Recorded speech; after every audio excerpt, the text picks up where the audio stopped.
તમારા આઈન થયું અશરફભાઈ મુસ્લિમ સમાજમાં?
બિસ્મિલ્લાહિર્રહમાનિર્રહીમ.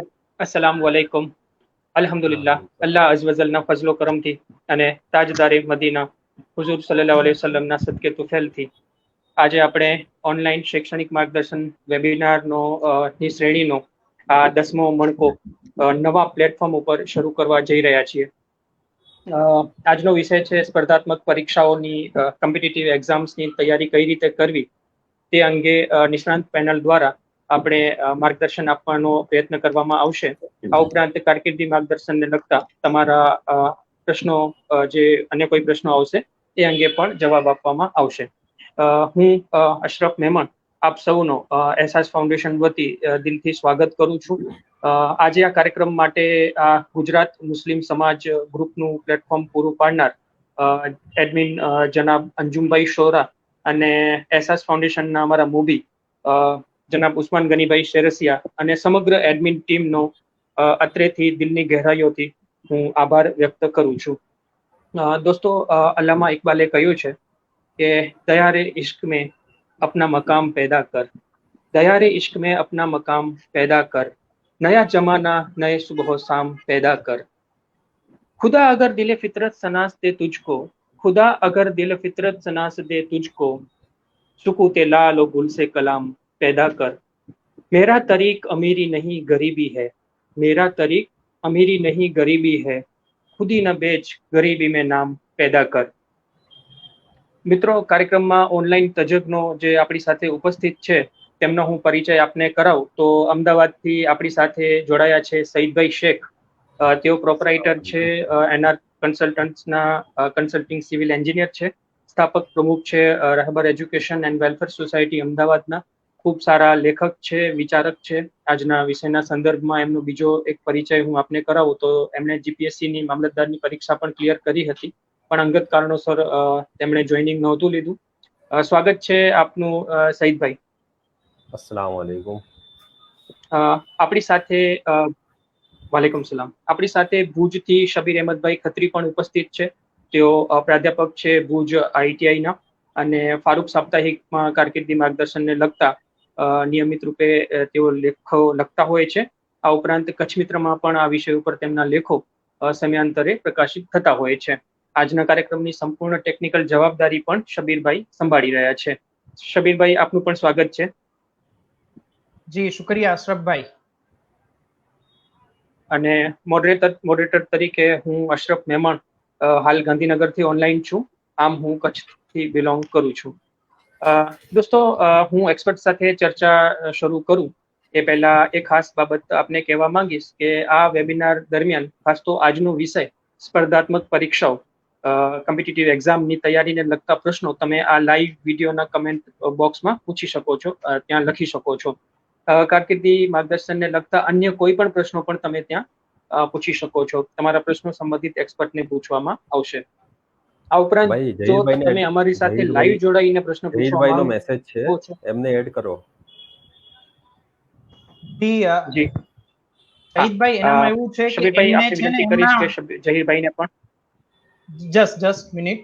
એનામાં એવું છે કે એમણે પોતાના કેમેરા અને માઇક નો એક્સેસ સ્ટ્રીમ યાર્ડ ને નથી આપ્યો, એટલે હું એમને એડ નથી કરી શકતો. એવું લખેલું આવે છે ડિવાઇસ નોટ કનેક્ટેડ. એટલે મેં એમને મેસેજ કર્યો છે. અશરફભાઈ તમે પ્લીઝ. એક્સેસ આપો, માઇક અને કેમેરાનો એક્સેસ આપો તો એડ થશો ભાઈ. માઇક અને કેમેરાનો એક્સેસ આપો તો એડ થઈ જશો.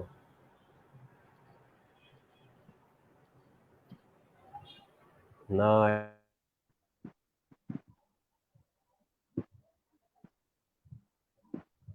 જી આપણી સાથે જહીર અબ્બાસભાઈ જોઈન થાય એનાથી પહેલા જે હું આપને વાત કરી રહ્યો હતો કે આપ અમારી સાથે લાઈવ જોડાઈને પ્રશ્ન પૂછવા માંગો છો તો ફેસબુકમાં જ્યાંથી તમે આ લાઈવ વિડીયો જોઈ રહ્યા છો તેની ઉપર જે વિગત લખેલી છે તેમાં સૌથી છેલ્લે સ્ટ્રીમ યાર્ડની એક લિંક આપેલી છે.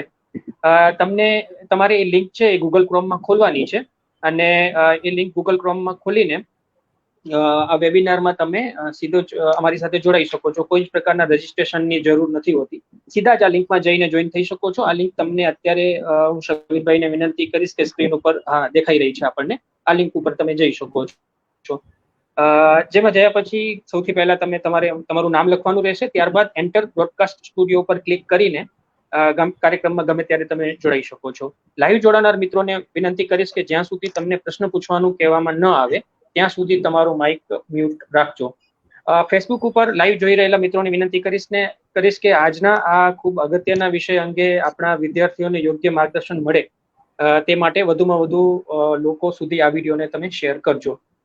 એક ખાસ નોંધ ત્યારે તમારે એ પણ લેવાની રહેશે કે જો તમે અમારી સાથે લાઈવ જોડાઈને પ્રશ્ન પૂછવા માંગો છો કે આજના વિષયને લગતા કોઈ બાબત કહેવા માંગો છો તો જ સ્ટ્રીમ યાર્ડની લિંકમાં જવાનું છે. નહીંતર તમે માત્ર કાર્યક્રમ જોવા માંગતા હો તો અત્યારે ફેસબુક ગ્રુપમાંથી અત્યારે તમે જ્યાંથી લાઈવ ચાલી રહ્યું છે તેના ઉપર તમે બન્યા રહો.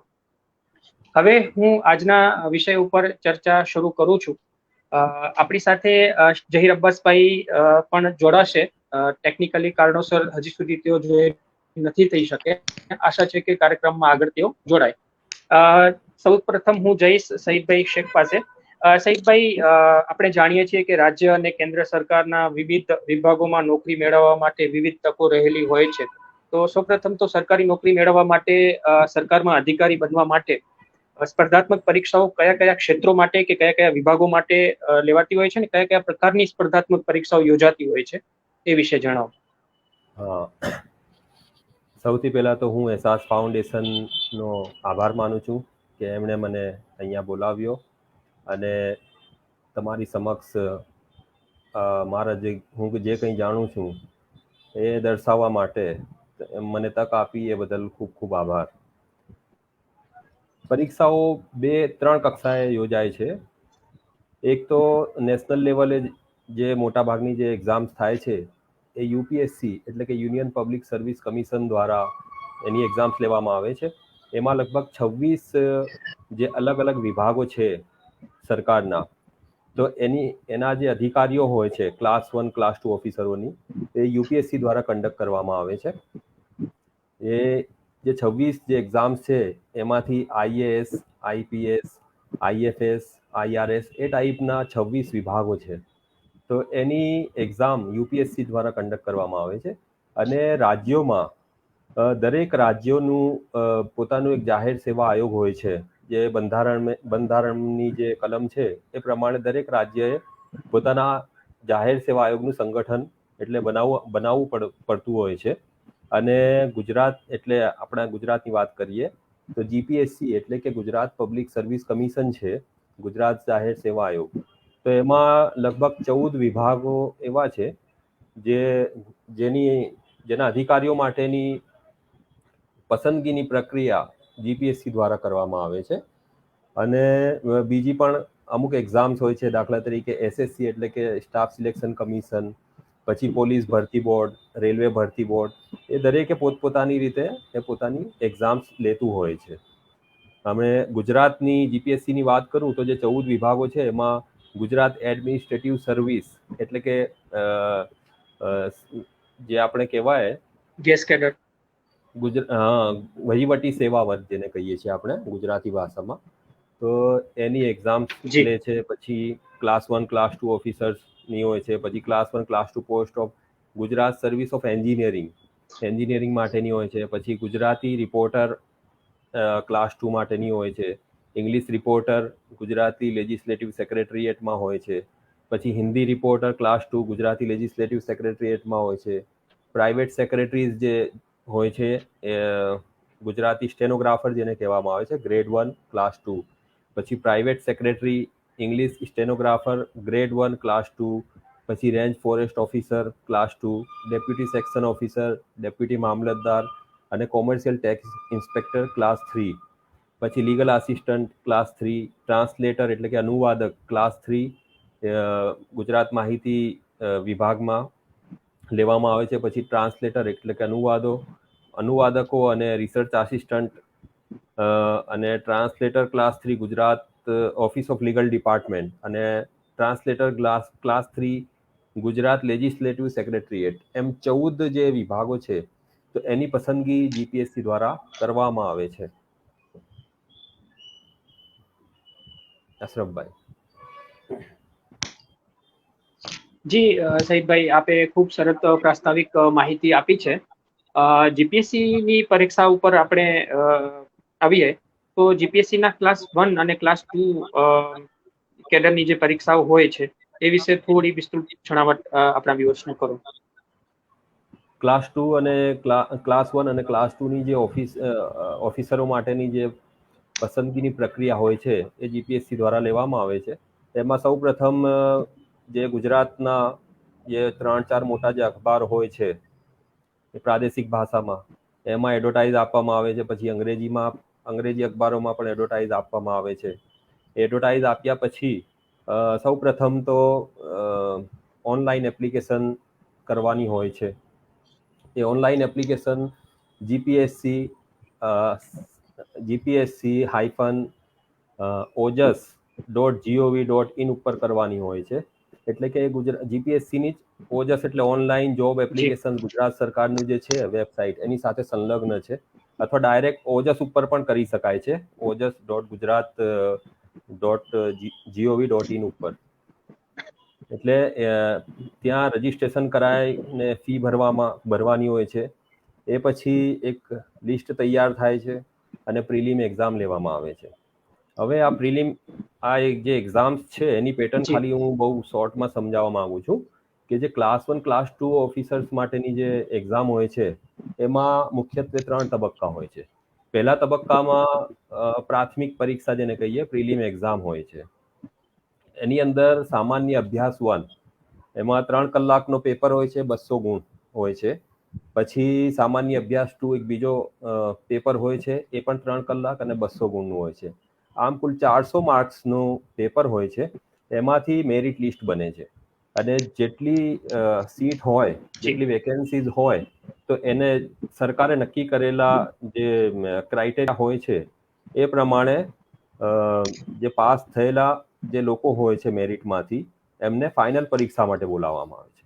હવે ફાઇનલ પરીક્ષામાં આ પ્રિલિમ હતી એમાં તો ઓબ્જેક્ટિવ ક્વેશ્ચન્સ હોય છે, પણ જે ફાઇનલ પરીક્ષા હોય છે મેઇન પરીક્ષા એની અંદર ડિસ્ક્રિપ્ટિવ એટલે કે જેને વર્ણનાત્મક કહેવામાં આવે છે. વર્ણનાત્મક એટલે કે લાંબા સવાલોના જવાબ આપવામાં આવે છે, આપવાના હોય છે. એમાં જે ફરજિયાત જે વિષયો છે એ હું તમને કહું તો ગુજરાતી વિષય કમ્પલસરી હોય છે, 3 કલાકનો પેપર હોય છે અને 150 માર્કનું એ પેપર હોય છે. એવી રીતે બીજો પેપર અંગ્રેજીમાં હોય છે, એ પણ 150 માર્કનું હોય છે. અને ત્રીજું નિબંધ હોય છે, એટલે માત્ર ને માત્ર નિબંધ જ એમાં લખવાના હોય છે, એ 150 માર્કનું હોય છે. ચોથું પેપર હોય છે સામાન્ય અભ્યાસ 1, એ 150 માર્કનું હોય છે. સામાન્ય અભ્યાસ 2 150 માર્ક અને સામાન્ય અભ્યાસ 3 150, એમ કુલ લેખિત 900 માર્ક. અને પછી ત્રીજું આ 900 માર્કમાંથી ફરીથી એક મેરિટ બને છે અને જે ક્રાઇટેરિયા હોય છે એ પ્રમાણે ઇન્ટરવ્યૂ માટે એટલે કે રૂબરૂ મુલાકાત માટે, વ્યક્તિત્વ કસોટી માટે ઉમેદવારોને બોલાવવામાં આવે છે. એના જે 100 માર્ક હોય છે તો એમ ટોટલ 1000 માર્ક્સમાંથી જેટલા મેરિટમાં ઉપર જે આવે છે, જેટલી સીટો હોય એ પ્રમાણેના ઉમેદવારોને પસંદ કરવામાં આવે છે. અશરફભાઈ. જી સઈદભાઈ, દોસ્તો આપણી સાથે વધુ એક ખાસ આપણા એક્સપર્ટ જોડાઈ ગયા છે, ઝહીર અબ્બાસભાઈ શેખ, જેઓ એસબીઆઈ બેંક ચુહાપુરા અમદાવાદના સિનિયર એસોસિએટ છે, જીપીએસસી પરીક્ષાના મેન્ટર છે, પૂર્વ આઈપીએસ ઓફિસર છે, ઉપરાંત સ્પીપાની 2006-7 બેચમાં રહી ચૂક્યા છે હાલ તેઓ તેમના બેંકની એક ટુર્નામેન્ટમાં ભાગ લેવા માટે લખનૌ ગયા છે, જ્યાંથી આપણી સાથે તેઓ ઓનલાઈન જોડાયેલા છે. જહીર અબ્બાસભાઈ, આપનું ખૂબ ખૂબ સ્વાગત છે કાર્યક્રમમાં. Thank you so much. અસ્સલામ વાલેકુમ. વાલેકુમ સલામ. સાંભળી શકો છો બધા મને? વાલેકુમ સલામ રહમતુલ્લાહ વબરકાતુહ. હા હા, હું એકચ્યુઅલી અહીંયા લખનઉ એક સબર્બન એરિયામાં ક્યાંક અમને જી. રોકાવડાવવામાં આવ્યા છે. એટલે રોકાણ અહીંયા એવું છે કે થોડું કનેક્ટિવિટીનો ઇસ્યુ છે. તો પ્લીઝ બેર વિથ મી. હું જ્યાં સુધી જોડાઈ શકવાની કોશિશ કરું છું, જોડાઈ રહું. તો આપ મને જે કંઈ સવાલો પૂછવા હોય તો હું રિક્વેસ્ટ કરીશ કે પહેલા મને લઈ લો. અહીંયા અમારું એક ઓલ ઇન્ડિયા એસબીઆઈ નું ટુર્નામેન્ટ ચાલુ હતું, એ આજે પૂરું થયું છે અને આજે અમારું ક્લોઝિંગ સેરેમની પણ છે. આખા ભારતમાંથી 10 ટીમો આવેલ છે અહીંયા. જી એટલે અત્યારે જી. ક્લોઝિંગ સેરેમની હું અટેન્ડ કરવા જઈ રહ્યો છું. તો જે કઈ સવાલો હોય આપ મને પહેલા લઈ લો એવી રિક્વેસ્ટ. જરૂર. આપને સૌપ્રથમ આપનું હા. સેશન આપણે પૂરું કરીએ તો Zaheer Abbasbhai, Thank you so જે much. આપણે ચર્ચા શરૂ થઈ છે સઈદભાઈ શેખ સાથે કે જીપીએસસી દ્વારા જે પરીક્ષાઓ યોજાતી હોય છે, તો તાજેતરમાં પણ કેટલીક જીપીએસસી દ્વારા વેકેન્સીસ બહાર પાડવામાં આવી છે, રિક્રુટમેન્ટની જાહેરાત બહાર પાડવામાં આવી છે. એ વિશે પણ એક અપડેટ આપો આપણા વ્યુઅર્સને. અને બીજું એ કે આ બધી જે પરીક્ષાઓ છે જીપીએસસી દ્વારા યોજવામાં આવતી, એ માટે અરજી કરવાની પ્રોસેસ કઈ રીતની છે એ વિશે એક પ્રાથમિક માહિતી આપો, પછી આપણે નેક્સ્ટ ટોપિક ઉપર જઈએ. Sure. As Saeed sir already mentioned કે જે ઓજસની સાઇટ છે એના ઉપર જે કંઈ નોટિફિકેશન આવે છે એ અપડેટ થઈ જાય છે. ઓજસની સાઇટ પણ છે અને એની એપ્લિકેશન પણ છે. તો હમણાં જીપીએસસી ક્લાસ 1 થી લગાડી ક્લાસ 4 સુધીની બધી એક્ઝામ્સ લેતી હોય છે. એટલે જીપીએસસી બે પ્રકારની એક્ઝામ્સ લે છે. એક તો સિવિલ સર્વિસીસની કોમન એક્ઝામ હોય છે. એમાં સિવિલ સર્વિસીસમાં ડેપ્યુટી કલેક્ટર, ડીવાયએસપી, મામલતદાર, સેક્શન ઓફિસર, વિવિધ વિભાગમાં જે કોમન એક્ઝામ્સ લેવાય છે. અને બીજી એક્ઝામ હોય છે સ્પેશિયલાઇઝડ. સપોઝ અકાઉન્ટ ઓફિસર તરીકે એક્ઝામ, તમે અકાઉન્ટ ભણેલા હો છો, કોમર્સના વિદ્યાર્થી છો, તો અકાઉન્ટ ઓફિસરની એક્ઝામ અલગથી લે છે. જીએસટી ઓફિસરની એક્ઝામ અલગથી લેવામાં આવે છે. પછી તમે પીઆઈની અત્યારે અલગથી એક્ઝામ કન્ડક્ટ કરવામાં આવે છે. પીએસઆઈની અલગથી એક્ઝામ કન્ડક્ટ કરવામાં, તો સ્પેશિયલાઇઝ જોબ્સ માટે સ્પેશિયલાઇઝ એક્ઝામ્સ કન્ડક્ટ કરવામાં આવતી હોય છે. તો આ પ્રકારની એક્ઝામ્સ અત્યારે બધી નોટિફિકેશન અવેલેબલ જ છે. જે વિદ્યાર્થી જે સ્ટ્રીમમાંથી ગ્રેજ્યુએટ છે, પોસ્ટ ગ્રેજ્યુએટ છે અને જે ફિલ્ડમાં એલિજિબિલિટી ક્રાઇટેરિયામાં બિલોંગ કરે છે, એ બધી એક્ઝામ્સ આપી શકે છે. સિવિલ સર્વિસીસની એક્ઝામ્સની વાત કરી મેં, ક્લાસ 1 અને 2, જે ડેપ્યુટી કલેક્ટર કે ડીવાયએસપી કે સેક્શન ઓફિસર, આ બધી એક્ઝામ્સમાં કોઈ પણ વિદ્યાર્થી કોઈ પણ સ્ટ્રીમમાંથી ગ્રેજ્યુએટ હોય એલિજિબલ હોય છે. એટલે દરેક વિદ્યાર્થી એમાં અપ્લાય કરી શકે જે ગ્રેજ્યુએટ હોય છે. અને જે સ્પેશિયલાઇઝ પોસ્ટ હોય છે, સપોઝ અકાઉન્ટ સેક્શનમાં છે, તો અકાઉન્ટ્સ ભણેલા વિદ્યાર્થી હોય, ઇકોનોમિક્સ ભણેલા વિદ્યાર્થી હોય, સ્ટેટિસ્ટિક્સ ભણેલા વિદ્યાર્થી હોય, એ લોકો અપ્લાય કરી શકતા હોય છે. તો હું વિદ્યાર્થીઓને ખાસ મારી એક સજેશન કહું કે નમ્ર વિનંતી કે એ લોકો પહેલા પોતાનું પોટેન્શિયલ જુએ કે એ કયા સ્ટ્રીમમાંથી આવે છે, કયા બેકગ્રાઉન્ડથી આવે છે, અને જે સ્પેશિયલાઇઝ પોસ્ટ હોય છે એના માટે એલિજિબિલિટી એમની બેસે છે કે નહીં. તો એ જે તે એક્ઝામ્સ માટે એલિજિબલ હોય એમાં અચૂક ભાગ લે, એમાં અચૂક એમનું પાર્ટિસિપેશન નોંધાવે અને ખૂબ મહેનત કરે. ઘણી વખત શું થાય છે, જે વિદ્યાર્થી ગુજરાતી મીડિયમમાંથી હોય છે અથવા આર્ટ્સ બેકગ્રાઉન્ડથી હોય છે, એ લોકો મહેનત કરતા હોય છે સ્ટાફ સિલેક્શન માટે અથવા બીજી કોઈ બેન્કિંગ કે એવી જેમાં આ લોકોને બહુ તકલીફ પડતી હોય મેથેમેટિક્સ અને ઇંગ્લિશ માટે. તો એ વિદ્યાર્થીએ ખાસ એવી એક્ઝામ્સ માટે અપેર થવાનું કે જેમાં ગુજરાતીમાં એક્ઝામ્સ લેવાતી હોય છે અને ગુજરાતીમાં વાંચનના વિષય હોય છે, એ એક્ઝામ્સ આપે. તો આ એક ખાસ ધ્યાન રાખવાની, કેમ કે મારા આટલા લાંબા કરિયરમાં લગભગ મારી 13 વર્ષની સર્વિસ થઈ ગઈ છે અલ્હમ્દુલિલ્લાહ. અને મેં અલગ અલગ ડિપાર્ટમેન્ટમાં કામ કર્યું છે. એલઆઈસીમાં ડેવલપમેન્ટ ઓફિસર તરીકે 2 વર્ષ સર્વિસ કરી છે, આઈબી ઇન્સ્પેક્ટર તરીકે સર્વિસ કરી છે, બેન્કિંગમાં 11 વર્ષની સર્વિસ થઈ ગઈ છે. તો મારો એક અનુભવ છે, મેં લગભગ અલ્હમ્દુલિલ્લાહ દરેક જાતના ઇન્ટરવ્યૂ પણ આપ્યા છે. સ્ટાફ સિલેક્શન હોય, જીપીએસસી હોય, યુપીએસસી હોય, આઈબી હોય, સેન્ટ્રલ આઈબી હોય, સ્ટેટ ગવર્મેન્ટ હોય, લોકલ ગવર્મેન્ટ હોય. તો એક અનુભવ એવો રહ્યો છે કે વિદ્યાર્થી જ્યારે તૈયારી કરતો હોય તો તેને ખાસ પોતાના પોટેન્શિયલ ઉપર ધ્યાન આપવું જોઈએ કે પોતાના જે સ્ટ્રોંગ પોઈન્ટ્સ છે એ સ્ટ્રોંગ પોઈન્ટ્સ ઉપર જે કંઈ એક્ઝામ્સ લેવાતી હોય એ એક્ઝામ્સ પહેલાં ટાર્ગેટ કરે. ઘણી વખત આર્ટ્સનો વિદ્યાર્થી હોય, ગુજરાતી મીડિયમમાં ગુજરાતી સબ્જેક્ટ સાથે કે સંસ્કૃત સબ્જેક્ટ સાથે કે બીજા કોઈ એવા વાંચન સબ્જેક્ટ હોય એના સાથે ગ્રેજ્યુએટ હોય તો એને વાંચનના વિષયોવાળી જે એક્ઝામ્સ હોય છે એને ટાર્ગેટ કરવી જોઈએ, નહીં કે સ્ટાફ સિલેક્શન કે બેન્કિંગ ઉપર. અને જે વિદ્યાર્થી કોમર્સ ભણેલા હોય, મેથ્સ સારું હોય, ઇંગ્લિશ સારું હોય, એ લોકોએ એવી એક્ઝામ્સ ટાર્ગેટ કરવી જોઈએ. તો એમને ઇઝીલી 6 મહિના, 8 મહિના, 12 મહિનામાં એક સારું રિઝલ્ટ મળી જાય અને કોન્ફિડન્સ બિલ્ડઅપ થાય. એક એક્ઝામ પાસ થશે તો બીજી એક્ઝામના પણ રિઝલ્ટ તરત મળતા હોય છે, એ અમારો અનુભવ છે. એટલે વિદ્યાર્થીઓને એક આ વિનંતી છે કે જીપીએસસી ની બી આ રીતે સ્પેશિયલાઇઝ જે એક્ઝામ્સ થતી હોય છે તો પોતાના બેકગ્રાઉન્ડ પ્રમાણે પોતાના જે સ્ટ્રોંગ એરિયાઝ છે એ પ્રમાણે અપ્લાય કરે અને મહેનત કરે તો તરત રિઝલ્ટ મળતા હોય છે. ઘણી વખત રિઝલ્ટ ન મળવાના કારણે ઘણા વિદ્યાર્થીઓ નાસીપાસ થઈ જતા હોય છે. એ લોકો 2-3 મહિના વાંચે,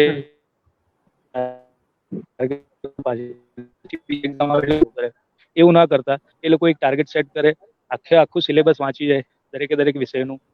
તમે જે એક્ઝામ્સ ટાર્ગેટ કરો છો એ વિષયનું થરો સિલેબસ જો વાંચન કરી લે તો એમને એ સબ્જેક્ટ કોઈ બી એક્ઝામમાં એ સબ્જેક્ટમાંથી કોઈ પણ પ્રકારના સવાલો પૂછવામાં આવે તો તકલીફ નથી પડતી અને કોઈ બી એક્ઝામ એ ઇઝીલી ક્રેક કરી શકતા હોય છે. એટલે એકવાર સિલેબસ આખું વાંચી જવાથી ફાયદો એ થશે કે ગમે તે એક્ઝામ આપે એમને ખાલી રિવિઝન જ કરવાનું રહે છે. એટલે કોઈ બી વિદ્યાર્થી કોઈ એક્ઝામને ટાર્ગેટ ન કરતા સિલેબસને ટાર્ગેટ કરે, જે કંઈ સિલેબસના ટોપિક છે આખા થરોલી વાંચે. આટલું મારું કહેવાનું છે. બિલકુલ ધીરબસભાઈ, આપ ખૂબ પ્રત્યક્ષ રીતે ખૂબ નજીકથી આ બધી બાબતો સાથે સંકળાયેલા છો અને ખૂબ નાની એજમાં ખૂબ સારો એવો એક્સપિરિયન્સ છે આ ફિલ્ડમાં આપને. ત્યારે આપણા વ્યુઅર્સને માટે એક પ્રશ્ન એક પૂછવા માંગીશ તમને. પરીક્ષાના માળખાની જે તમે ચર્ચા કરી અભ્યાસક્રમની, એ અભ્યાસક્રમ વિશે જ એ વસ્તુમાં જો આપણે છણાવટ કરીએ તો એનું આ મુખ્ય જે પરીક્ષાઓ યોજાય છે જીપીએસસી દ્વારા, તો એના માટે માળખું અને અભ્યાસક્રમ એનો કઈ રીતનો હોય છે? માળખામાં એવું છે કે હવે જીપીએસસી ની ક્લાસ 1-2 ની એક્ઝામ જો જે વિદ્યાર્થી કરતા હોય તૈયારી, એમને મગજમાં એટલું જ યાદ રાખવાનું કે આપણે યુપીએસસી ની તૈયારી કરી રહ્યા છીએ. એક લેવલ એટલું હાઈ થઈ જ ગયું છે અત્યારે. વિદ્યાર્થીઓ કોમ્પિટિશનમાં જે આવે છે અત્યારે, ડોક્ટર્સ છે, એન્જિનિયર્સ છે કે બીજા બધા જે કંઈ એડવાન્સ સ્ટ્રીમમાંથી બાળકો આવતા હોય છે. એટલે આપણે મગજમાં એમ જ રાખવાનું છે કે જીપીએસસી નહીં પણ યુપીએસસી ની એક્ઝામ આપી રહ્યા છે અને સિલેબસ પણ યુપીએસસી નું જ વાંચવાનું. તો એ જ લેવલની તૈયારી કરશો તો હું હંમેશા સ્ટુડન્ટ્સને કહેતો આવ્યો છે કે જો તમારે ડીવાયએસપી બનવું હોય તો આઈપીએસ ની તૈયારી કરવી પડશે, પીએસઆઈ બનવું હોય તો ડીવાયએસપી ની તૈયારી કરવી પડશે, પીઆઈ બનવું હોય તો ડીવાયએસપી ની તૈયારી કરવી પડશે. એટલે તમારે એ લેવલની તૈયારી કરવી પડે. માળખામાં એવું છે કે દરેક એક્ઝામ હવે યુપીએસસી ની પેટર્ન ઉપર લેવાઈ રહી છે. પ્રિલિમ એક્ઝામ લેવાય છે. પ્રિલિમ એક્ઝામમાં જનરલ સ્ટડીઝના પેપર હોય છે. જનરલ સ્ટડીઝમાં હવે એવું નથી કે 1+1 = 2 આવા સવાલ નથી આવતા. પહેલા સ્ટેટ ક્વેશ્ચન્સ આવતા હતા કે ભાઈ યુપીની રાજધાની કઈ છે, લખનઉ છે, અહીંયા બેઠો છું ત્યાં. એવા સવાલ નથી આવતા. હવે ટ્રિકી સવાલ આવે છે. જે સવાલો તમે થરો રીડિંગ કર્યું હશે, તમે કોઈ સબ્જેક્ટને એનાલિસિસ સાથે વાંચ્યું હશે, તો એનું વાંચન કર્યું હશે તો જ તમને એ સવાલનો જવાબ આવડશે. પોલિટી કોન્સ્ટિટ્યુશનમાંથી સવાલો આવતા હોય છે તો સીધું આવતું નથી કે આર્ટિકલ 21 એટલે article to live, right to live, એવું નથી. હવે એમાં ડિટેલિંગમાં પૂછતા હોય છે કે રાઇટ ટુ લીવમાં કયા રાઇટ્સ આવે છે. તો એ રીતે વાંચન કરવું જોઈએ કે તમને જનરલ સ્ટડીઝમાં તકલીફ ના પડે. તો પ્રિલિમમાં જનરલ સ્ટડીઝનું પેપર હોય છે. મેઇન્સમાં પછી ઓલરેડી સઈદ સરે મેન્શન કરી દીધું છે એટલે વધારે સમય ન લઈએ. કે પેપરો જે છે જનરલ સ્ટડીઝનું પેપર હોય છે, ગુજરાતી, ઇંગ્લિશ અને એસેના પેપર્સ હોય છે.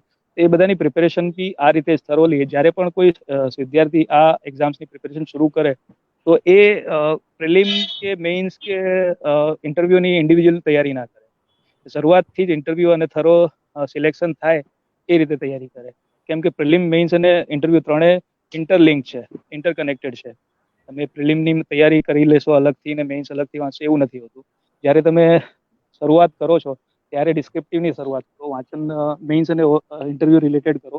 ઓટોમેટિકલી જ્યારે prelim exam round the corner હોય, ઓછો સમય હોય, ત્યારે તમે ઓબ્જેક્ટિવ ટાઈપ ક્વેશ્ચન બેંક્સ વાંચી શકો છો. પણ થરોલી હવે પ્રિલિમમાં પણ ક્વેશ્ચન કન્સેપ્ચ્યુઅલ આવે છે. એટલે મેઇન્સની તૈયારી કરો એ રીતે જ પ્રિલિમની તૈયારી કરવી પડશે. એના પછી ઇન્ટરવ્યુ હોય છે. ઇન્ટરવ્યુ પણ પ્યોરલી સબ્જેક્ટિવ મેટર છે.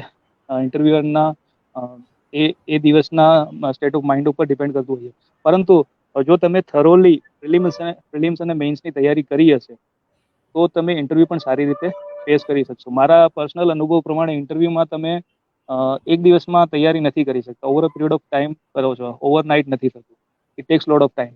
તો જ્યારે તમે આ એક્ઝામ્સ વિશે વિચારો છો એ જ દિવસથી start thinking like an officer. એક ઓફિસર તરીકે વિચારવાનું ચાલુ કરો કે હું ઓફિસર છું જ.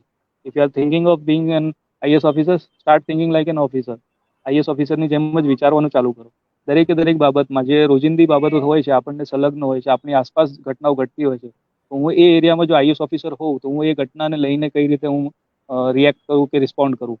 તો એ દિવસથી તમે વિચારવાનું ચાલુ કરી દેશો તો સબ્જેક્ટ પણ વાંચશો. સબ્જેક્ટ વાંચવામાં પણ તમને ક્વેશ્ચન્સ એ રીતે જાતે સેટ કરી શકશો કે આ ક્વેશ્ચનને કઈ રીતે ટ્વિસ્ટ કરી શકાય, કઈ રીતે પૂછી શકાય છે. તો અત્યારે જે વિદ્યાર્થીઓ તૈયારી કરી રહ્યા છે એ લોકોને એક નમ્ર વિનંતી કે એ લોકો સૌથી પહેલા જે એક્ઝામ આપવા જઈ રહ્યા છે એ એક્ઝામની પેટર્ન જોઈ લે. અત્યારની લેટેસ્ટ જે કંઈ સ્ટ્રેટેજી છે, જે પ્રીવિયસ યર્સના 5-7 વર્ષના પેપર્સ છે, પ્રિલિમ અને મેઇન્સ બંનેના, એ એક નજર મારી લે. Go through the previous years papers, both mains and interview પણ યુટ્યુબ ઉપર દ્રષ્ટિના ઇન્ટરવ્યુ, ઉત્કર્ષના ઇન્ટરવ્યુ ખાસા અવેલેબલ હોય છે, એ બી જુએ. સ્ટાર્ટિંગ જ્યારથી પ્રિપરેશન સ્ટાર્ટ કરે એના પહેલાથી ઇન્ટરવ્યુ પણ જોઈ લે. એમને ખ્યાલ આવી જશે કે એક ઓફિસરમાંથી કઈ ક્વોલિટીઝ એ લોકો જોતા હોય છે. What do they seek, what qualities they are seeking in candidate. એ કેન્ડિડેટમાં કઈ ક્વોલિટીઝ હોવી જોઈએ.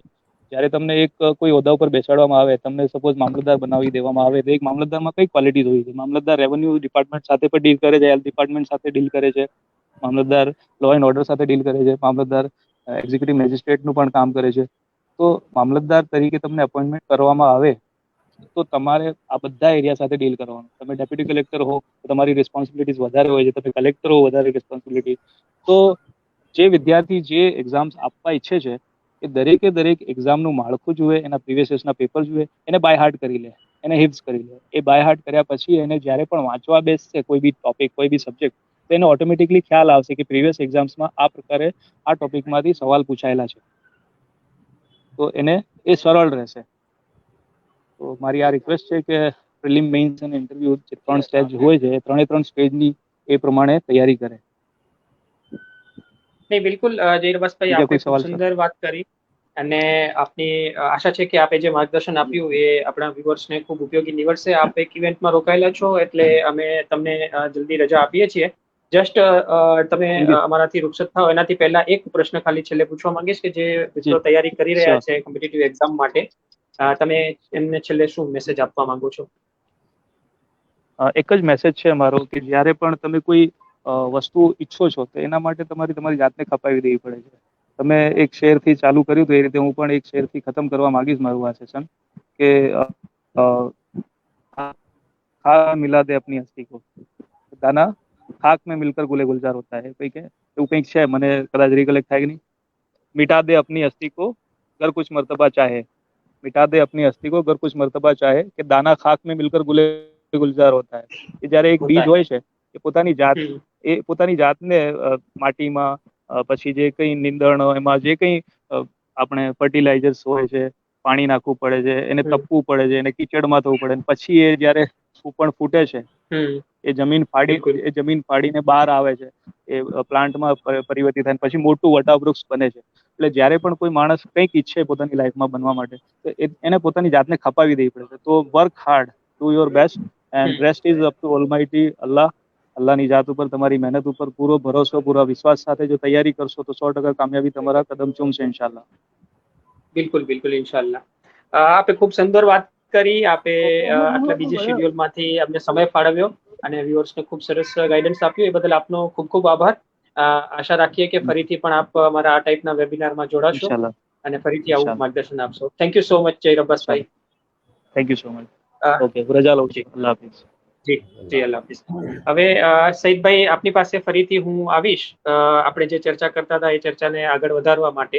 તો જયરબાસભાઈએ જે પદ્ધતિની વાત કરી, વાંચનની પદ્ધતિની, તો એ વિશે જ હું આપને પૂછવા માંગીશ. આપ પણ અનેક સ્ટુડન્ટ સાથે ને ગાઈડ કરતા હો છો, અનેક સ્ટુડન્ટ જે આ ટાઈપની પરીક્ષાઓની તૈયારી કરે છે એમની સાથે કોન્ટેક્ટમાં રહો છો, તો આપ શું કહેવા માંગશો? સ્ટ્રેટેજી શું હોવી જોઈએ વાંચનની આ ટાઈપની પરીક્ષાઓ માટે? સ્ટ્રેટેજીમાં તો એવું છે, જેમ જહીરભાઈએ કહ્યું એમ, કે પોતાની જાતને ખપાવી દેવાની હોય છે.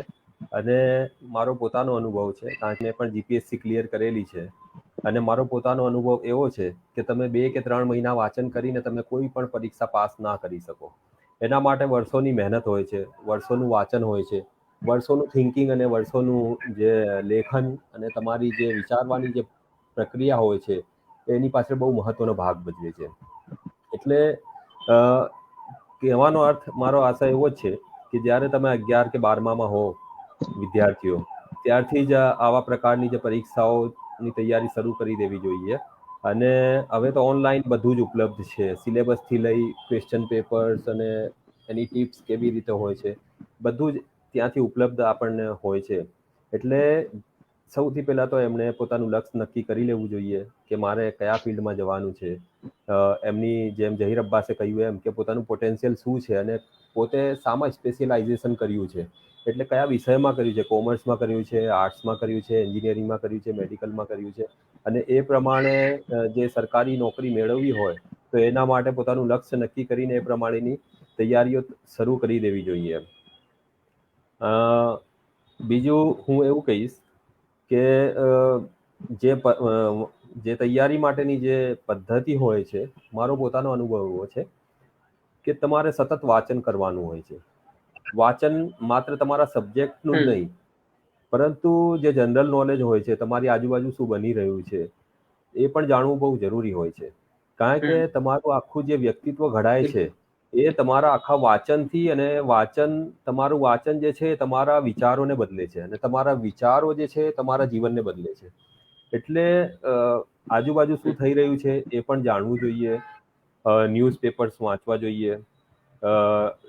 ડિબેટ્સ તો હું એમ નહીં કહું કે ડિબેટ્સ ટીવી ઉપર અત્યારે જોવી જોઈએ, પણ હજી પણ કેટલીક ચેનલો એવી છે, નેશનલ ચેનલો, જેની ડિબેટ્સ બહુ સારી હોય છે, અને એનાથી આપણને આઈડિયા મળે છે કે દેશમાં શું ચાલી રહ્યું છે, એના પોઝિટિવ પાસા શું છે, કોઈ પણ ઘટનાના પોઝિટિવ પાસા શું છે કે નેગેટિવ પાસા શું છે એ જાણવા મળે છે. એટલે આવી ડિબેટ્સ જોવી જોઈએ. ન્યૂઝ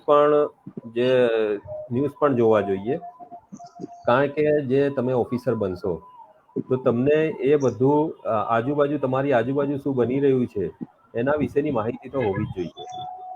અને જે તમારું વાંચન જે છે એ તો બહુ મહત્વનું છે. માત્ર પુસ્તકોનું જ નહીં, પરંતુ દાખલા તરીકે તમારો આર્ટિકલ્સ આવે છે ન્યૂઝપેપર્સમાં, એ પણ ઘણા બધા એનાલિસિસ જે કરે છે વિદ્વાનો હોય છે, તો એ વિદ્વાનોના એનાલિસિસ કરતા જે લેખો હોય છે, ખાસ કરીને દરેક ન્યૂઝપેપરની અંદર એડિટોરિયલ પેજ હોય છે. એ એડિટોરિયલ પેજ ઉપર તમે એક સૌથી પહેલી લાઈનમાં કે પહેલા જે સ્તંભ હોય છે એમાં અગ્રલેખ હોય છે, અથવા તો જેને તંત્રીલેખ કહેવામાં આવે છે, એડિટોરિયલ કહેવામાં આવે છે. એ એડિટોરિયલ પણ વાંચવું જોઈએ, કારણ કે એ એડિટોરિયલ જે હોય છે એ જે તે અખબારની પોલિસી મુજબનું હોય છે. તો એ અખબાર શું વિચારે છે એ પણ આપણને ખબર પડે છે. પછી એની સાથે જ 2-3 આર્ટિકલ્સ હોય છે જે વિદ્વાનો દ્વારા લખાયેલા હોય છે, તો એ વાંચવા જોઈએ, એને સમજવા જોઈએ, અને બની શકે તો એનું સાર જે છે તમારા પોતાના શબ્દોમાં એને લખી લેવું જોઈએ. કારણ કે આ જે એક્ઝામ્સ છે એ તમે માત્ર વાંચીને તમે પાસ નહીં કરી શકો. તમારા માટે તમારી જે લેખન ક્ષમતા છે એ પણ બહુ મહત્વની હોય છે. એ હું પછી એના ઉપર આવીશ, પણ જે વાંચવાનું છે અત્યારે એ હું કહી રહ્યો છું કે શું વાંચવું જોઈએ. તો જે અગ્રલેખ હોય છે એ વાંચવું જોઈએ. પછી જે મહત્વના જે એનાલિસિસ કરતા જે લેખો હોય છે વિદ્વાનોના, એ વાંચવા જોઈએ. પછી તમે જોશો કે ઘણા બધા મેગેઝિન્સ જે આવે છે કોમ્પિટિટિવ, સક્સેસ રિવ્યુ જેવા, ઉપકારના કે લિબર્ટીના કે વર્લ્ડ ઇનબોક્સના, તો એમાં પણ એનાલિસિસ એટલે કે જેને કહેવાય પૃથ્થકરણ કરવામાં આવે છે દરેક ઘટનાનું, કે કોઈ પણ જે ન્યૂઝ હોય છે એનું. તો એ બરાબર સમજવું જોઈએ કે શું થઈ રહ્યું છે અને આ લેખક શું કહેવા માંગે છે. એ એટલા માટે કે એ જ્યારે ભવિષ્યમાં ઓફિસર બનશે તો એને પણ પોતાની એનાલિસિસ કરીને એને નોંધ લખવાની હોય છે ફાઇલમાં. એટલે એ બહુ મહત્વનું છે સમજવું. પછી ડિસ્કશન પણ કરવી જોઈએ મિત્રો સાથે, ખાસ કરીને એવા મિત્રો સાથે જે પરીક્ષાની તૈયારી કરતા હોય. કારણ કે એવું બને કે એક મિત્રએ જે વસ્તુ વાંચી હોય એ વસ્તુ એને પોતે ના વાંચી હોય તો ડિસ્કશનમાં એને જાણવા મળે છે. અથવા તો એ માણસે પોતે વાંચી હોય પણ એના મિત્રએ ના વાંચી હોય એ બાબત, તો ડિસ્કશનમાં એને પણ લાભ મળે છે. એટલે ડિસ્કશન પણ બહુ જરૂરી હોય છે. અને ડિસ્કશનથી એક બાબત એ પણ જાણવા મળે છે કે તમારામાં બોલવાનો આત્મવિશ્વાસ પેદા થાય છે. કારણ કે તમે ઓફિસર ભવિષ્યમાં બનશો ત્યારે કેટલીક વખત એવું બનશે કે તમને મુખ્ય મહેમાન તરીકે આમંત્રિત કરવામાં આવે સ્ટેજ ઉપર અને કહેવામાં આવે કે 5 મિનિટ તમે જે તે પ્રોગ્રામ હોય એના સંદર્ભમાં તમારે બોલવાનું છે. તો એ વખતે જો તમે જે બધું શીખેલું હશે અને જે પ્રેક્ટિસ કરી હશે તો એ વખતે તમે કોન્ફિડન્સથી એ બાબત વિશે બોલી શકશો. નહીં તો એવું પણ બને છે કે ઘણા બધા મોટા ઓફિસરોને આમંત્રિત કરવામાં આવે છે સ્ટેજ ઉપર તો એમના હાથ પગ ધ્રુજી જાય છે. એ 2 વાક્યો પણ વ્યવસ્થિત રીતે બોલી નથી શકતા. એટલે તમારે એક ઉમેદવાર તરીકે માત્ર વાંચવાનું જ નથી પણ સમજવાનું છે, એનાલિસિસ કરવાનું છે અને તમારે બોલવા પણ શીખવાનું છે, લખવા પણ શીખવાનું છે અને તમારા વ્યક્તિત્વને એવી રીતે ઘડતર કરવાનું છે કે જેથી તમારું વ્યક્તિત્વ આખું જેને કહેવાય કે કોમ્પ્રિહેન્સિવ વ્યક્તિત્વ હોવું જોઈએ. કોઈ પણ માણસ તમારી સામે, કારણ કે એક અભણ માણસથી લઈને વિદ્વાન તમારી પાસે આવી શકશે કારણ કે તમે ઓફિસર છો. તો તમે એ લોકોને કેવી રીતે હેન્ડલ કરો છો એ સ્કિલ બહુ મહત્વની છે. અશરફભાઈ. બિલકુલ. આપ જે વાંચનની વાત કરી રહ્યા હતા, અલગ અલગ વિષયો પર એનાલિટિકલ લેખ વાંચનની કહી રહ્યા હતા એ ખૂબ સાચી બાબત છે. એક તંત્રીશ્રી, જે સારા અખબારના તંત્રીશ્રી એ મને એક વખત કહેલું કે ઘણી વખત એવું થતું હોય છે કે ન્યૂઝપેપરમાં રૂટીન જે સમાચારો આવતા હોય છે એ ઘણી વખત પ્રેસ નોટ કે ફિલ્ડ રિપોર્ટના આધારે હોય છે. બટ તંત્રીએ જે બેલેન્સ અથવા તો જે ન્યુટ્રલ એનાલિસિસ કરવાનું છે, જે પોતાની વાત કહેવી છે એના વાચકોને, એ તંત્રી લેખ દ્વારા થઈ શકતા હોય છે.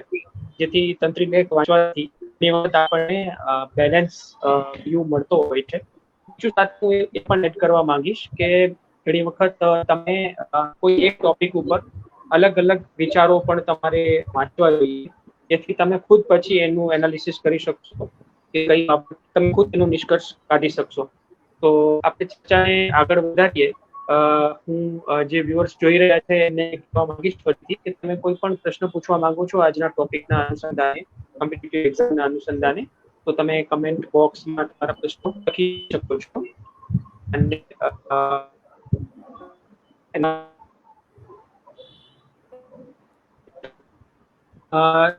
હવે સહિત માંગીશ કે તમે ઘણા બધા સ્ટુડન્ટ સાથે સંકળાયેલા છો, જોડાયેલા હો છો, તો આ ટાઈપની પરીક્ષાઓની તૈયારી કરતી વખતે સામાન્ય રીતે કયા પ્રકારના ઇશ્યુઝ કે પ્રશ્નો વિદ્યાર્થીઓ ફેસ કરતા હોય છે અને આપની દ્રષ્ટિએ એનું નિરાકરણ શું હોઈ શકે?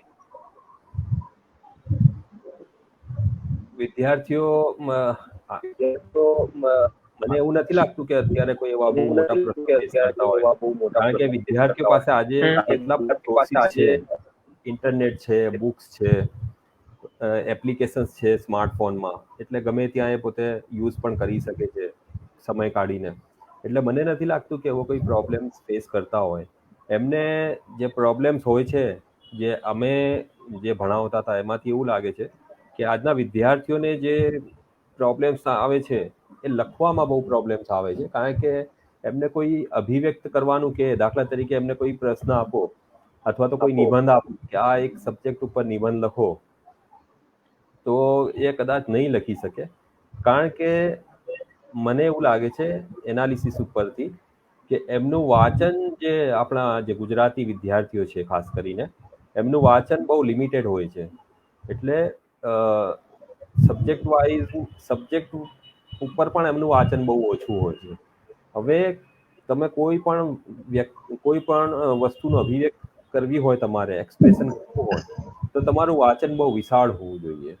અને એ વાંચન વિશાળ હોય તો જ તમારા જે વિચારો છે એ વિશાળ હોવાના, ને તો જ તમે એક સારી રીતે અભિવ્યક્ત તમે કરી શકો છો તમારા જે કંઈ પ્રશ્ન પૂછાય છે એને.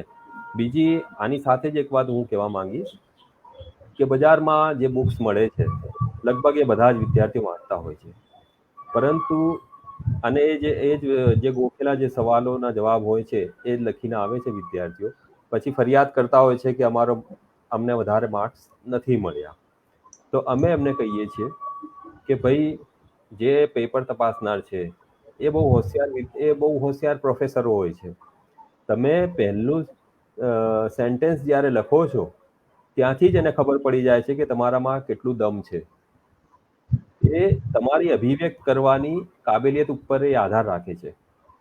મેં કહ્યું એમ કે એ બજારમાં જે પુસ્તકો મળે છે, જે મટીરિયલ મળે છે એ જ વાંચીને બધા જવાબો લખે તો લગભગ સરખા જ હોવાના, પરંતુ જે માણસે, જે વિદ્યાર્થીએ પોતે પોતાની રીતે એ જ સવાલને પોતાના શબ્દોમાં અભિવ્યક્ત કર્યો હશે તો એની ઇમ્પ્રેશન પેપર તપાસનાર ઉપર સારી પડશે અને એ કદાચ એનાથી વધારે બીજા વિદ્યાર્થીઓ કરતા એને વધારે સારા માર્ક્સ આપશે.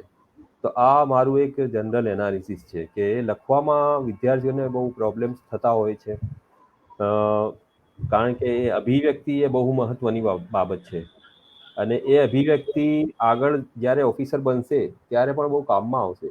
કારણ કે કોઈ પણ ફાઇલ ઉપર મહત્વની નોંધ લખવાની હશે તો એનું ગ્રામર, એના શબ્દો, એના અક્ષરો એ બહુ વ્યવસ્થિત હોવા જોઈએ, પરફેક્ટ હોવા જોઈએ.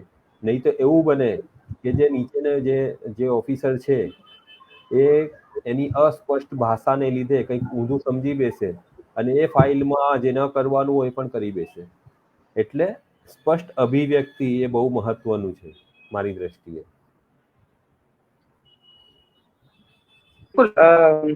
ખૂબ ટૂંકા શબ્દોમાં આપણે આપણી વાત આપણા ઉપલા અધિકારી સમક્ષ પુટઅપ કરવાની હોય છે સરકારશ્રીમાં, તો ખાસ કરીને ફાઇલનું જે નોટિંગ કરવાની હોય છે અને કોઈ પણ ડિસિઝન હોય છે કે કોઈ પણ કામ આગળ વધારવા માટે એને જસ્ટિફાઈ કરવાનું હોય છે, ત્યાં કારણોસર આ નિર્ણય છે. આપની વાત સાચી છે, અભિવ્યક્તિ માટે યોગ્ય શબ્દોની પસંદગી કરી અને અભિવ્યક્ત કરવું ખૂબ જરૂરી હોય છે. ખાસ કરીને જે ભાષામાં આપણે કામ કરીએ છીએ એ ભાષામાં નિપુણતા હોવી ખૂબ જરૂરી છે.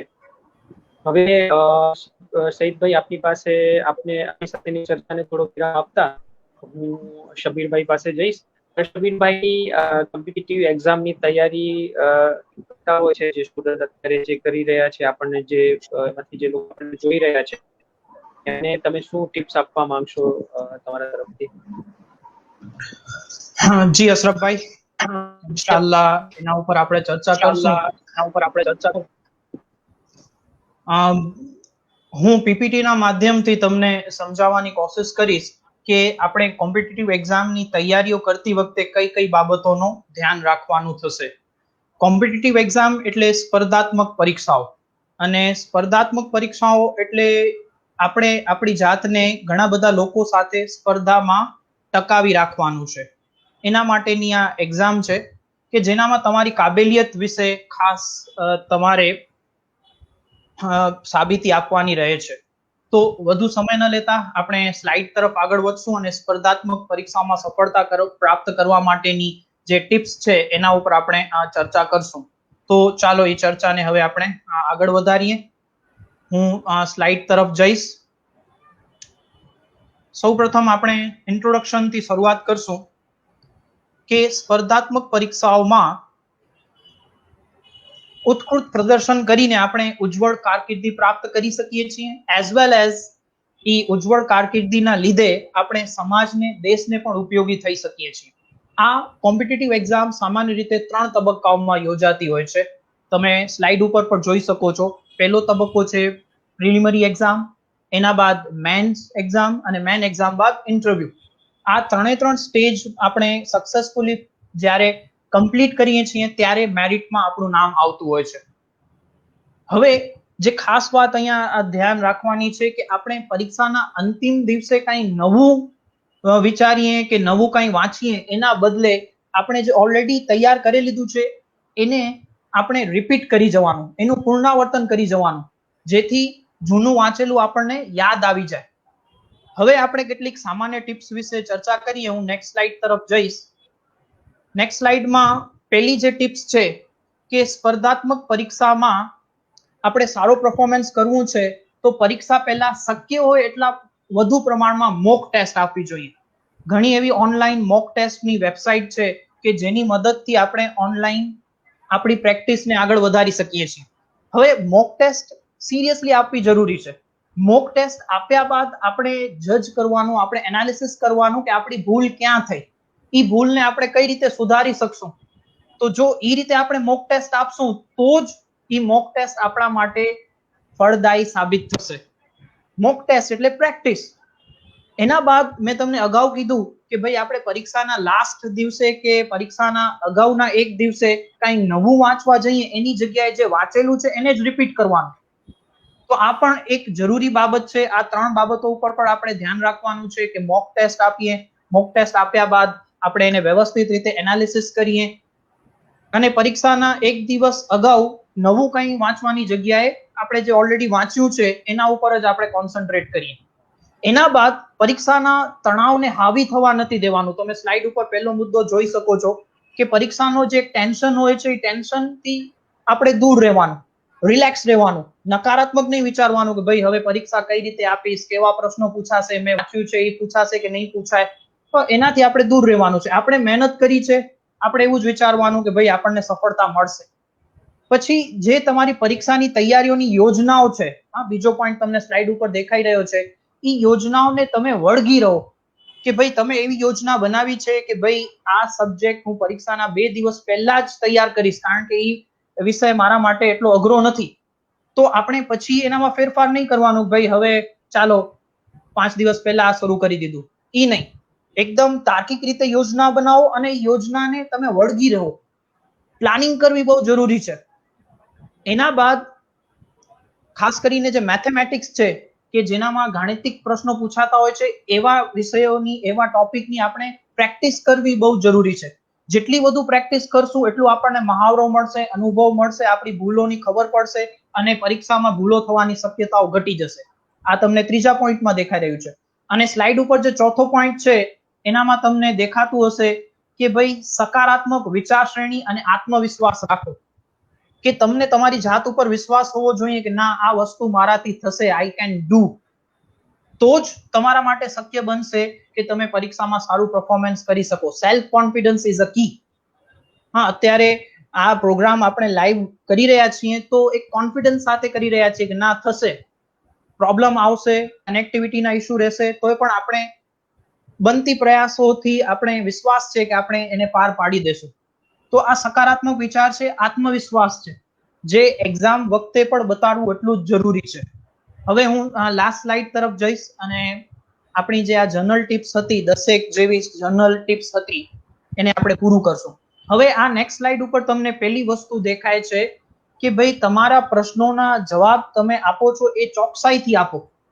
એવું નહીં વિચારો કે ભાઈ હવે આની બરાબર પછી હું કયો પ્રશ્ન કરીશ, કયો પ્રશ્ન અટેમ્પ કરવાનું થશે. જેવો પ્રશ્ન તમે અટેમ્પ કરી રહ્યા છો એના ઉપર તમારું ધ્યાન હોવું જોઈએ, એક્યુરેસી હોવી જોઈએ, ગણતરીને લગતી ભૂલ ન થવી જોઈએ. તો જ તમારો પ્રશ્નનો જવાબ સાચો ઠરશે. પછી ઘણી વાર જોવામાં આવે છે કે આપણે એક પ્રશ્ન તરફ ખૂબ જ વધુ સમય આપી દેતા હોઈએ છીએ. તમને બીજો પોઈન્ટ હું સમજાવી રહ્યો છું સ્લાઇડ ઉપરનો કે આપણે ઘણી વાર વધુ સમય આપી દેતા હોઈએ છીએ એક પ્રશ્ન પાછળ, જેથી આપણા પાછળના પ્રશ્નો રહી જતા હોય છે. તો એવું ન કરીએ. આપણે વ્યવસ્થિત જે પ્રશ્ન અઘરો હોય એને થોડોક વધુ સમય આપીએ, જે સહેલો છે એને ઓછો સમય આપીએ. તો આવી પ્લાનિંગ સાથે આપણે જશું તો આપણા બધા પ્રશ્નો અટેમ્પ થશે. નકા એવું થશે કે ભાઈ 3 કલાક નીકળી ગયા અને આપણા પ્રશ્નો રહી ગયા. એટલે કોઈ એક પ્રશ્ન પાછળ લાંબો સમય ખર્ચો નહીં. પછી જે પ્રશ્ન તમને ત્રીજો પોઈન્ટ સમજાવવા જઈ રહ્યો છું, જે પ્રશ્ન તમને સરળ લાગે છે એને તમે પહેલે જવાબ આપો, જેથી તમારો કોન્ફિડન્સ વધે. ઇવન પેપર જોનારને પણ લાગે કે ના ભાઈ આ વ્યક્તિને બધું આવડે છે, સારી શરૂઆત કરી છે. એટલે first impression is a last impression. સારી ઇમ્પ્રેશન બનાવી છે તો આપણે એ બાબતને ધ્યાનમાં લેવાનું છે.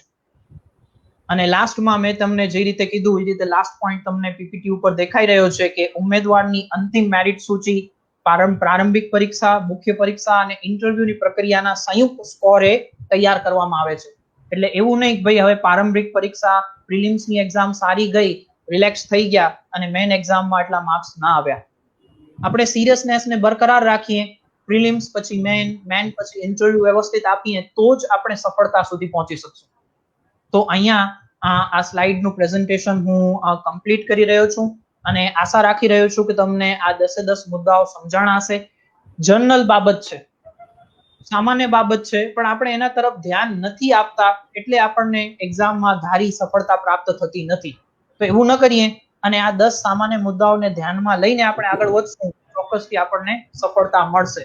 જી અશરફભાઈ, ઓવર ટુ યુ. જી સમીરભાઈ, આપે ખૂબ સુંદરતાથી આપી છે આપણા વ્યુઅર્સને. હવે કાર્યક્રમની સમાપ્તિ તરફ આપણે જઈએ એનાથી પહેલા સઈદભાઈ પાસે જઈશ. સઈદભાઈ, સ્પર્ધાત્મક પરીક્ષાઓમાં સફળ થવા માટે ઓવરઓલ તમે શું સૂચન કરશો આપણા વ્યુઅર્સને? અને એક પ્રશ્ન પણ આવ્યો છે, એના પછી પ્રશ્ન લઈએ આપણે. હા, સૌથી પહેલા તો જે સબ્બીરભાઈએ કહ્યું એમ કે તમારામાં ખૂબ આત્મવિશ્વાસ હોવો જોઈએ. તમે તમારો એટલો આત્મવિશ્વાસ હોવો જોઈએ. અને અબ્બાસભાઈએ, ઝહીર અબ્બાસે કહ્યું એમ કે તમે એક ઓફિસર છો એ રીતે તમારે વિચારવું જોઈએ અને એ રીતે જ વર્તન કરવું જોઈએ. બીજી બાબત એ છે કે તમારે તમારા લક્ષ્યથી કદી પણ દૂર ના થવું જોઈએ. તમારા લક્ષ્યને પકડી રાખો અને એ પ્રમાણે જે કંઈ તમારે આગળ વધવાનું છે એ આગળ વધતા રહો. ત્રીજી વાત છે સખત મહેનત. મહેનત વિના કોઈ પણ વસ્તુ આ દુનિયામાં, જગતમાં કશું મળતું નથી. એટલે મહેનતનો કોઈ ઓલ્ટરનેટિવ પણ નથી, કોઈ વિકલ્પ નથી. સખત મહેનત તો કરવી જ પડશે. મહેનત વિના માત્ર ઘડપણ જ મળે છે મને, અને બીજું નિષ્ફળતા જ મળે છે મારા હિસાબે. એટલે જો સફળ થવું હોય તો તમારે મહેનત સખત કરવી જોઈએ. અને સૌથી મહત્વની જે બાબત છે સફળ થવા માટે આવી એક્ઝામ્સમાં, એ સમયનું આયોજન હોય છે. કારણ કે આપણી પાસે લગભગ આપણે બધા જ પાસે 24 કલાક હોય છે. આપણે એનો સમયનો સદુપયોગ કેવી રીતે કરીએ છીએ એ આપણી સફળતા નક્કી કરે છે અથવા તો નિષ્ફળતા નક્કી કરે છે. જો તમે એનો સદુપયોગ કરશો અને ખોટી બાબતોમાં કે જે તમને તમારા લક્ષ્યથી દૂર લઈ જાય એવી બાબતો ઉપર ધ્યાન આપશો તો તમે ભટકાઈ જશો, તો એ તમે નિષ્ફળતા તરફ લઈ જશે. એટલે જો સફળ થવું હોય તો તમારે સમયનું આયોજન એવી રીતે કરવું જોઈએ કે દરેક ક્ષણનો તમે યોગ્ય ઉપયોગ કરો.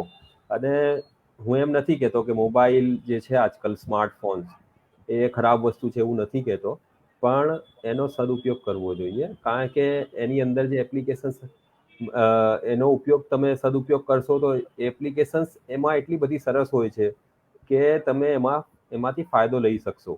પણ કેટલીક બાબતો એમાં એવી પણ હોય છે કે જે તમને તમારા લક્ષ્યથી દૂર કરે છે. તો એવી બાબતોથી તમારે બચવું જોઈએ. અને ત્રીજું છે, ચોથી બાબત છે વાંચન. સખત વાંચન કરો, સમજો, વિચારો અને બની શકે તો એના ઉપર જે તમે વાંચ્યું એના ઉપર એના ચિંતન કરો, મનન કરો. કારણ કે તમારા સબકોન્શિયસ માઇન્ડમાં એ બધી બાબતો યોગ્ય રીતે ગોઠવાશે અને જ્યારે તમે એક્ઝામ આપવા બેસશો ત્યારે એ બધી બાબતો બહાર આવશે. વાંચન અને સમયનું આયોજન એ બહુ મહત્વનું છે. અને તમારું લક્ષ્યથી કદી પણ તમારે દૂર ના થવું જોઈએ. આ હું માનું છું કે સફળ થવા માટે આટલી બાબતો બહુ મહત્વની છે. અશરફભાઈ. ખૂબ ઉપયોગી બાબતો જણાવી. એક પ્રશ્ન આવ્યો છે સઈદભાઈ આપના માટે. ફહીમભાઈ સમા પૂછી રહ્યા છે કે સર જીપીએસસી ક્લાસ 3 ડીવાયએસઓ માટે ઇકોનોમીમાં બુક્સ સજેસ્ટ કીजिएगा. હવે એમાં ક્લાસ 3 ઓફિસર્સ માટે લગભગ છે ને અત્યારે બે રીતે એટલે બે સ્ટેજમાં થાય છે એક્ઝામ, એક પ્રિલિમ અને એક મેઇન્સ.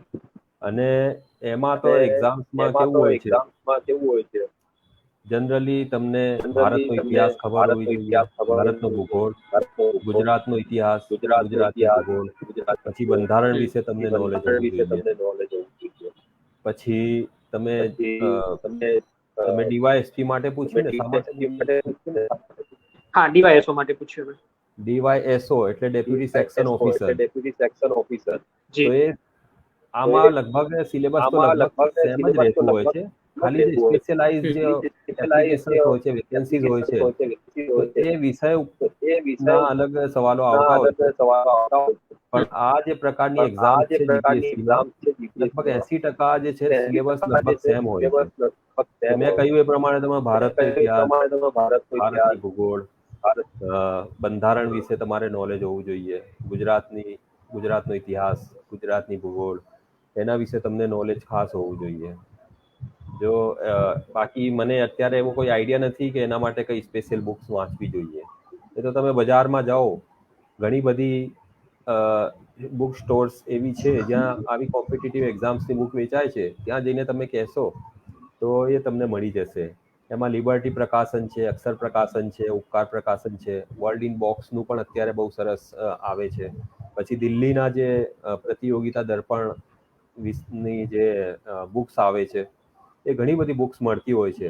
એમાંથી તમારે પસંદ કરવાની હોય છે. બિલકુલ, ખૂબ સારા પ્રકાશનોની ખૂબ ક્વોલિટી વાળી બુક્સ આવતી હોય છે. કોઈ એક પ્રકાશન નું હવે એવું નથી રહ્યું, ઘણા બધા પ્રકાશનોની ઘણી બધી સારી બુક્સ એક આવતી હોય છે. અને એક પ્રશ્ન હું પણ તમને એ પૂછવા માંગીશ કે યુટ્યુબ ઉપર સારું કન્ટેન્ટ હવે અવેલેબલ રહે છે, અને ઘણા બધા લોકો યુટ્યુબ પર થી પણ સારું નોલેજ પ્રાપ્ત કરીને આ પર્ટિક્યુલર વિષયો વિશે પણ સારા વિડીયોઝ મળી રહે છે. એ વિશે આપ શું કહો છો? હા, યુટ્યુબ પણ બહુ તમારું નોલેજ વધારવા માટે એક બહુ મહત્વની વેબસાઇટ છે યુટ્યુબ. તમે એમાં પણ ઘણું બધું શીખી શકો છો. અને હું તો એવું માનું છું કે તમે વાંચીને જેટલું શીખો એના કરતાં સાંભળીને પણ તમે ઓછા સમયમાં વધુ શીખી શકો છો. તો એનો પણ યોગ્ય ઉપયોગ તમે કરી શકો છો. ને હજારો નહીં લાખો યુટ્યુબ ઉપર વિડીયોઝ છે જેમાંથી તમે આ બધું જાણી શકો છો. તમે આ કોમ્પિટિટિવ એક્ઝામ વિશે પણ અને સબ્જેક્ટ વિશે પણ. કારણ કે અમુક લોકો જે પાસ કરી ચૂક્યા છે એ લોકો આવા વિડીયોઝ મૂકતા હોય છે. અને સ્પીપા આપણે જે છે ગુજરાતમાં, ગુજરાત સરકારની, એ લોકો પણ એના વિડીયો મૂકતા હોય છે. તો એનું પણ સર્ચ કરીને જોવું જોઈએ. તો આ એક બહુ સરસ માધ્યમ છે શીખવા માટેનું પણ યુટ્યુબ. અથવા તો એના જેવા બીજા વિડીયોઝ ગમે ત્યાંથી મળતા હોય. હવે તો વોટ્સએપ ઉપર પણ લોકો વિડીયોઝ મૂકતા હોય છે. યુટ્યુબ ઉપર તો છે જ, પણ વોટ્સએપ ઉપર અને ટેલિગ્રામ ઉપર પણ લોકો આ ટાઈપના વિડીયોઝ મૂકતા હોય છે. તો એ તમારે જ્ઞાન પ્રાપ્ત કરવું જોઈએ, ગમે ત્યાંથી મળે એ જ્ઞાન. બિલકુલ, પણ એક બાબત ઉમેરવા માંગીશ એમાં કે એમાં ખાસ બસ એટલું ધ્યાન રાખવાનું છે કે ઓથેન્ટિક અને જેન્યુઇન યુટ્યુબ ચેનલ છે લેવો, એ ખાસ માહિતી રાખવાનું રહેશે આમાં. શહીદભાઈ, જી શહીદભાઈ. હા, તમારી વાત સાચી છે. એ તો ઓથેન્ટિક્સ ઘણા બધા એમાં યુટ્યુબ ઉપર છે. એ તો એની તમે જે વ્યુઅર્સની અને સબસ્ક્રાઇબર્સની જે સંખ્યા જોશો તો એના ઉપરથી જ ખબર પડી જશે કે આ કેટલું ઇફેક્ટિવ છે. બિલકુલ સાચી વાત કહી આપે. શબીરભાઈ, કોઈ વ્યુઅર્સના બીજા કોઈ પ્રશ્નો આવ્યા હોય તો જણાવો છો. જી, ઓલમોસ્ટ આપણે આ બધા ક્વેશ્ચન્સ કવર કરી લીધા છે. જી બિલકુલ. તરફ આપણે જઈએ.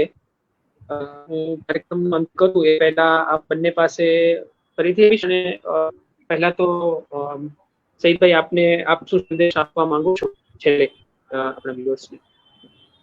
હું યુવાનોને અને આવા ઉમેદવારોને એ સંદેશ આપવા માંગીશ કે ખૂબ મહેનત કરો, તમારા વ્યક્તિત્વને સુધારો, તમારું ચારિત્ર્ય જે છે એટલું સરસ બનાવો, તમારું ચારિત્ર્ય એકદમ મજબૂત બનાવો.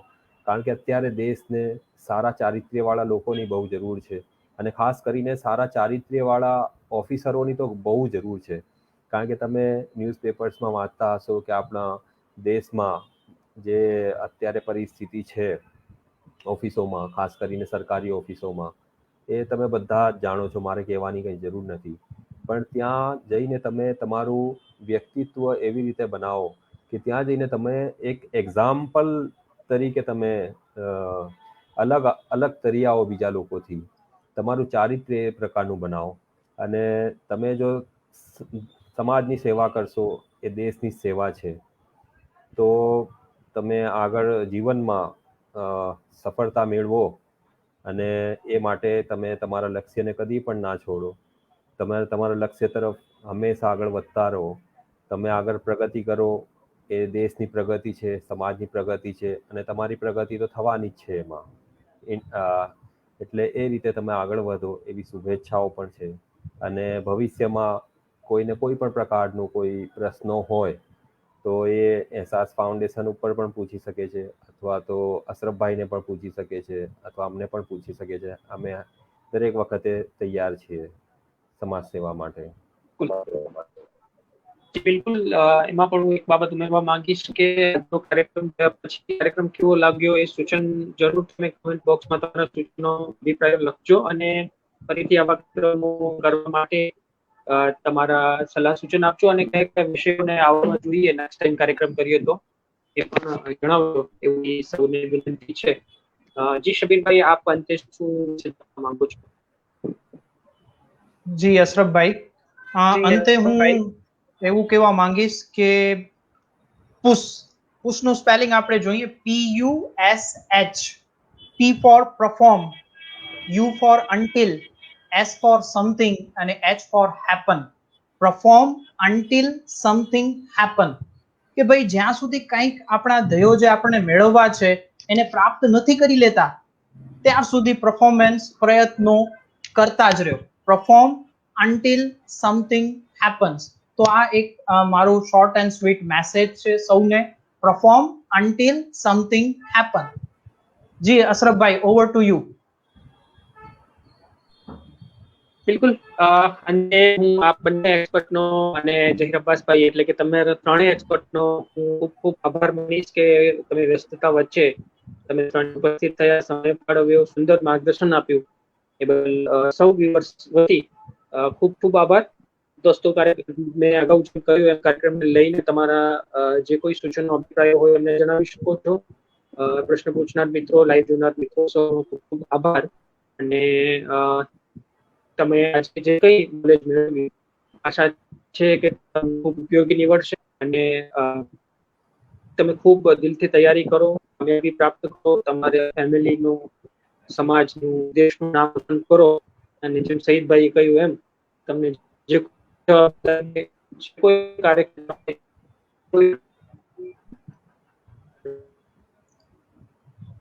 આઈ થિંક અશરફભાઈને કનેક્ટિવિટીનો ઇશ્યુ આવી રહ્યો છે. તો પ્રોગ્રામના અંતે હું કહેવા માંગીશ કે ભાઈ તમામ વ્યુઅર્સ એઝ વેલ એઝ જે આ ગ્રુપ છે જ્યાં આપણે લાઈવ પ્રોગ્રામ કરી રહ્યા છે એમને સૌને અમે અહીંયાથી આવકારીએ છીએ. Thank you everyone. અને ખાસ તો અશરફભાઈએ જે રીતે આખા પ્રોગ્રામને ચેનલાઇઝ કર્યો છે તો અશરફભાઈને પણ આપણે એપ્રિશિએટ કરીએ છીએ. તો આપણે અહીંયા પ્રોગ્રામને એન્ડિંગ તરફ લઈ જઈશું, અને આ જ રીતે આપણે સરસ પ્રોગ્રામ ભવિષ્યમાં પણ કરતા રહેશું એવી આશા સાથે સૌને ખુદા હાફિઝ. અને અંતે એક થેન્કિંગ વિડિયો જોઈને આપણે છૂટા પડશું. જી.